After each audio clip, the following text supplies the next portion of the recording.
Okay, so today we're doing a risotto. I'm going to have it with a nice pork chop. On the back here I've got one, I've just used a Knorr chicken cube. You can make your own chicken stock, boil in a carcass for a couple of 3 hours, broken down in a big pan with a lid on. That makes a beautiful stock. I haven't got a chicken carcass other than what's running around in my back garden. But you only need one stock cube because they're very salty. And in here I've just got some mushroom, onion and a bit of mixed herbs just simmering away. I'm going to put my arborio rice. In order to make risotto, it has to be arborio rice. If it isn't arborio rice, it isn't risotto. So I'm just going to put that in there. Okay, don't need a lot, just for 2 people. This swells quite a lot. What I'm going to do, I'm just going to sweat this off for about a minute or 2, and it'll just see it change colour. Just turn the heat up a bit. You need to do this on a not too high a heat but not too low a heat. The pan on the back I'm going to bring to the boil now, and I want that to sit at a low boil or a simmer, and I'm going to put one ladle in at a time, and you'll see what I mean when I do this now.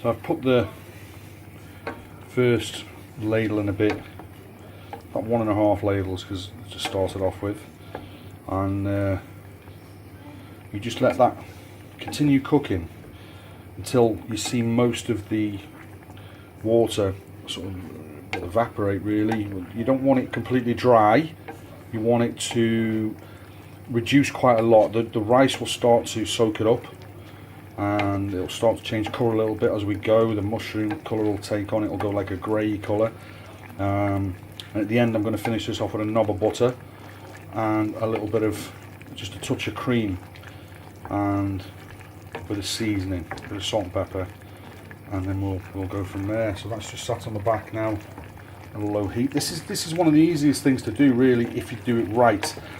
You know, the consistency is all important. So we'll come back to that in a second.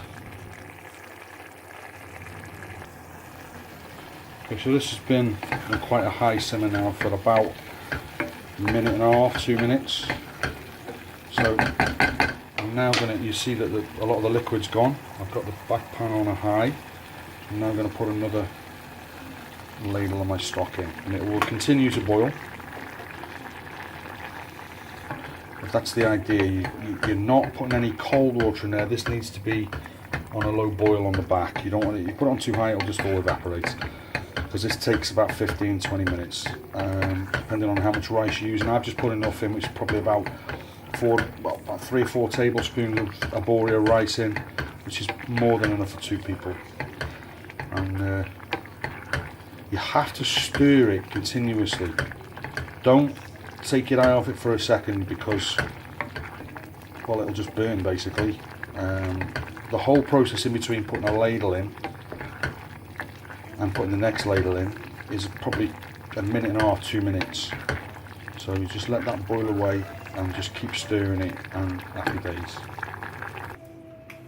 So I'm going to add a bit of garlic to this. I've just turned it down really low. I'll do this, it'll take me 10 or 15 seconds.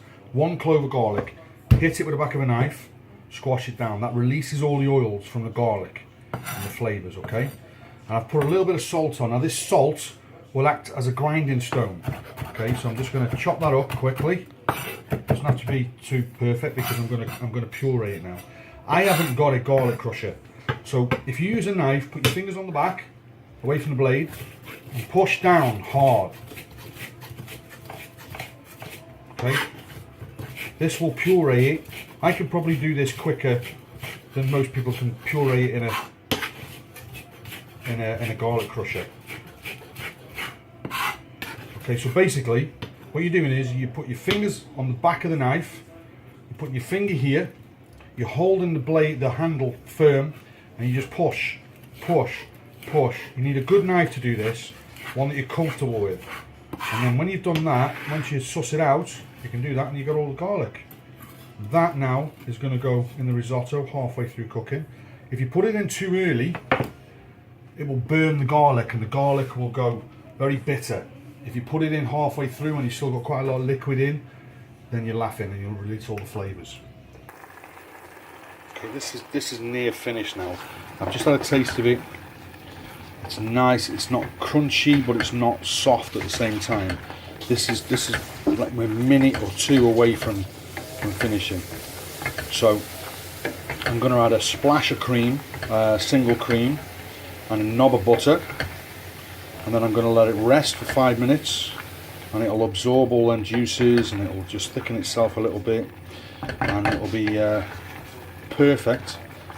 And as Aussie Craig says, beautiful and banging, and ready to go out with our amazing pork chops.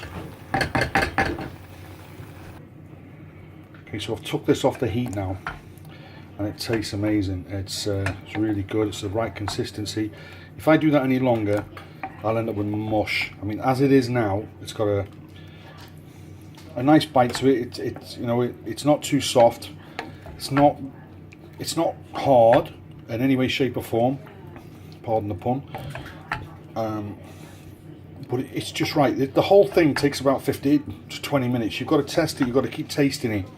After about your 4th or 5th ladle of the stock, then taste it. When you see it, you'll see it'll swell up, it'll start going a bit creamier. I've literally put about a tablespoon of cream in there, single cream, and then I'm going to put a knob of butter. Okay, that's just a teaspoon of butter. I'm going to mix that in, and then we're going to get the pork chops out and we're going to bang the tea out. She's a spoiled girl. Okay, so here it is. Believe me, that is absolutely gorgeous. There's Rosemary's on a smaller plate. Size does fucking matter. I'm just going to finish it off with a tiny little bit of my olive oil in the middle. We'll just add to the flavours. Okay. That, my friends, is a very cheap, very beautiful meal. Very filling as well. Believe me, you'll enjoy that. If you've never tried it, try it. Good luck.